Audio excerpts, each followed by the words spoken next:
12 News reporter Holton Pepper continues our live team coverage here at 4 this afternoon. Holton, I understand you've been checking in on the folks at Gator Country to see how they're coping with the cold.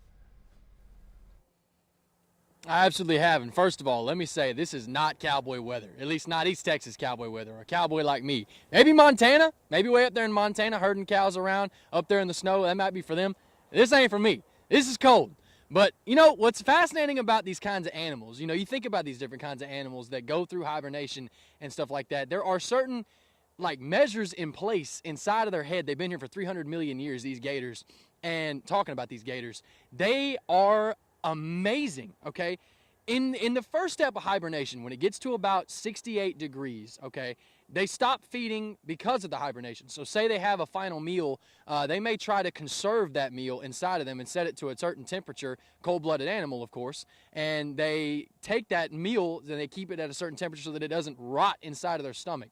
But the most fascinating part that you're looking at right now is the nose sticking out above the water. This is what they do. This is what they do when the temperatures get this cold. They rise themselves up to the surface level of the water. They stick their nose outside of the water. And as they're stationed there, they lower their heartbeat to 3 beats per minute. 3 beats per minute.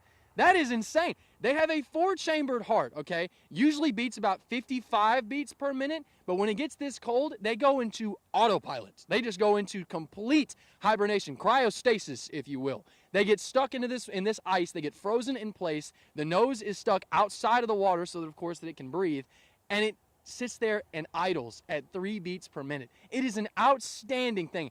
And, of course, looking at me and talking about this today was impressive in of itself. I had never heard of something like this before, but it certainly was awesome to see, and I'm sure it was for you too. Live in Beaumont, Holton Pepper, back to you, Jordan.